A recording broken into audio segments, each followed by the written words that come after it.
¿Se oye bien, más o menos? Sí. Estoy más cerca que Pablo, ¿no?, del micrófono.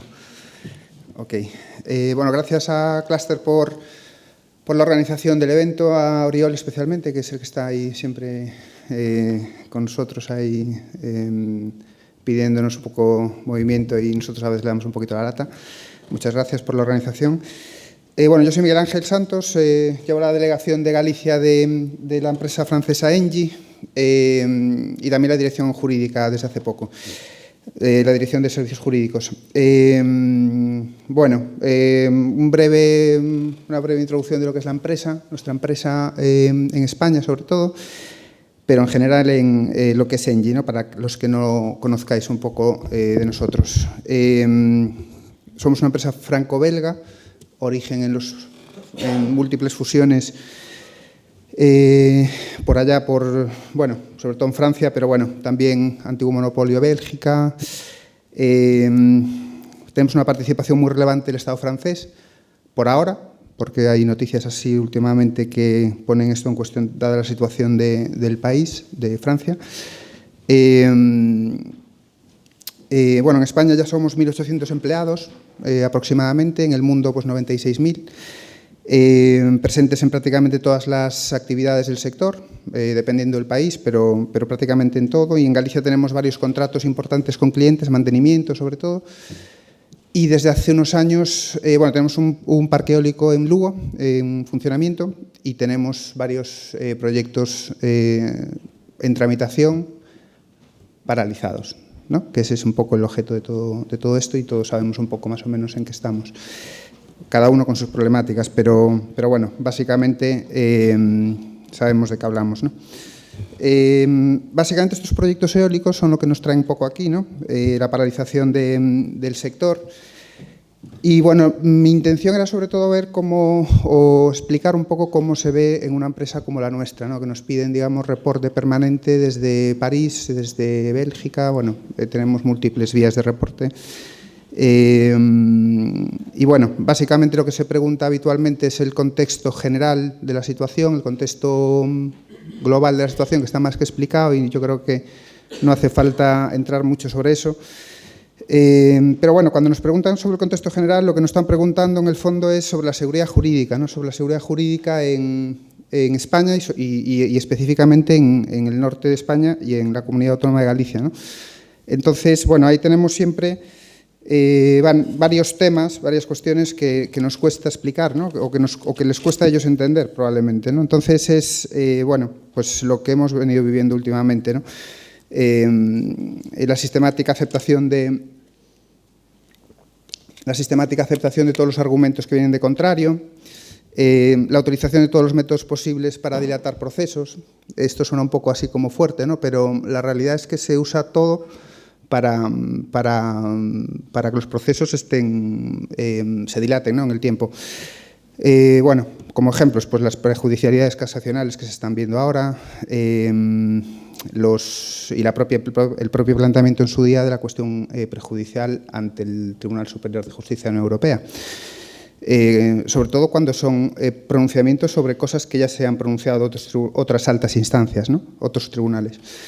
Pero bueno, estamos en ello y todo el mundo sabemos más o menos que es así, ¿no? Lo vamos asumiendo. También tenemos que hablar muchas veces de las medidas cautelares, que no se están entrando a valorar por una cuestión meramente jurídica, de técnica jurídica en el Tribunal Supremo.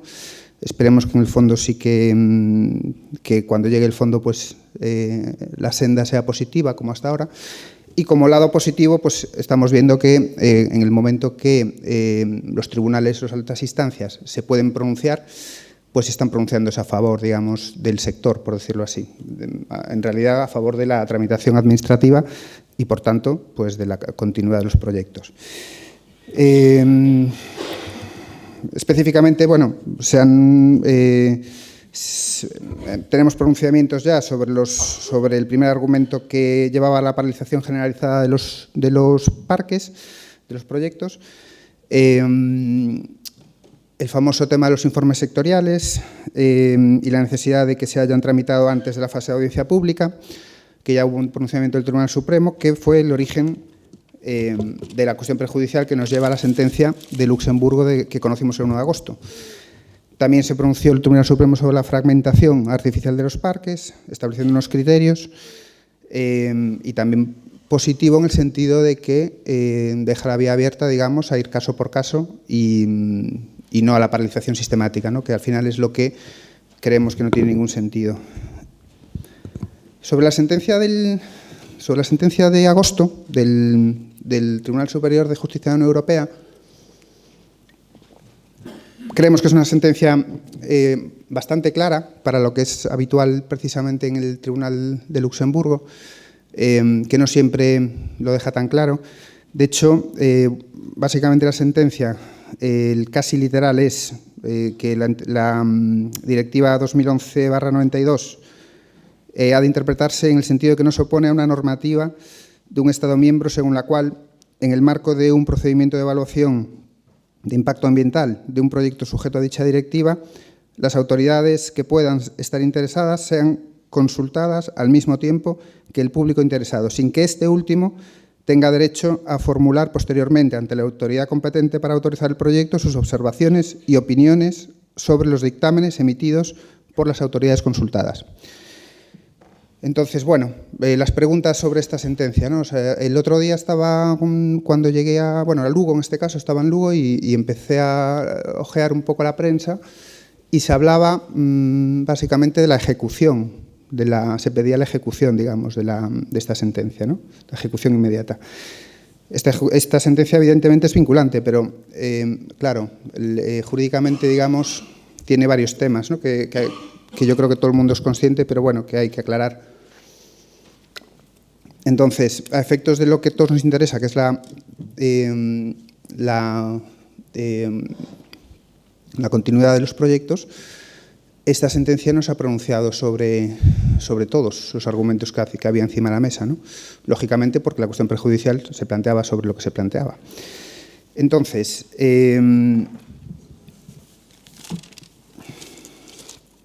al no pronunciarse sobre todos los elementos que están encima de la mesa y que han llevado a la paralización de los parques, pues evidentemente habrá que esperar a los pronunciamientos concretos. En todo caso, sobre la cuestión de la fragmentación ya se ha pronunciado, como decía, el Tribunal Supremo y está llevando el debate al caso por caso, que habrá que verlo en cada proyecto en concreto y en los procedimientos concretos que se tengan que resolver en cada caso, ¿no? Además, también hay que poner en relación la propia sentencia del Tribunal de Luxemburgo. También tenemos que ponerla en relación con la sentencia previa del Supremo, que se había dictado previamente, que daba algún matiz sobre...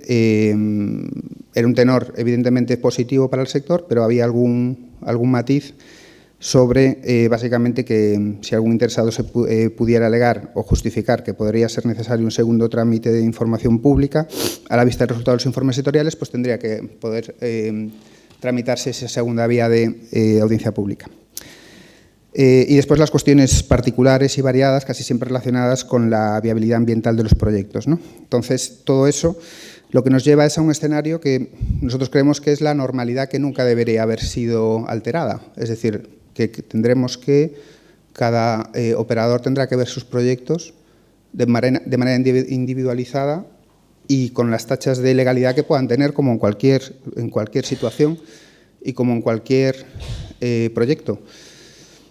Lo que no es muy normal es la paralización masiva, ¿no?, de los mismos. Entonces, un poco partiendo de esto, yo creo que aquí los retos, hay muchos retos, creo que son muchos y variados, sobre todo poniéndolo en valor a contrario, es decir, si nosotros nos hubiéramos encontrado con unas resoluciones contrarias, diferentes a las que hemos tenido, pues esto se acababa. Entonces, desde ese punto de vista, todos son, en ese sentido, en el fondo, son noticias positivas y nos lleva a varios retos, que yo quería destacar dos de ellos, pero evidentemente hay muchos. Dos de ellos, el primero es más jurídico, que es cómo nos va a llevar, esta situación nos va a llevar al análisis individualizado de proyecto por proyecto. Jurídicamente va a haber que lidiar con el interés casacional, que es un poco la figura jurídica de admisión a trámite que el Tribunal Supremo tiene desde hace unos años, que es un concepto jurídico no del todo determinado, por decirlo así. Y, por lo tanto, suscitar ese interés casacional pues va a ser un tema. Lo vamos a tener que ir peleando caso por caso y con ciertas dificultades, pero bueno, habrá que encontrar el camino.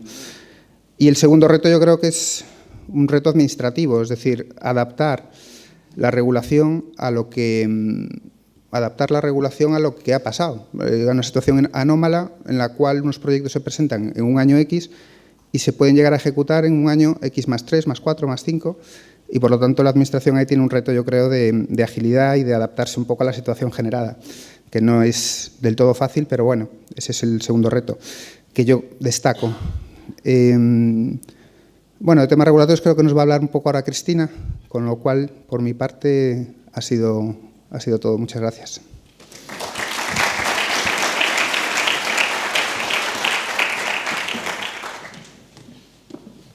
Muchas gracias por tu intervención. Vamos a dar paso ahora a Cristina Pedrosa, que en representación de EGA nos va a hablar cuál es el futuro de los proyectos en la actualidad. Cristina tiene una dilatada experiencia como abogada, más de 20 años trabajando en el sector eólico y, por supuesto, pues esperamos que nos alumbres.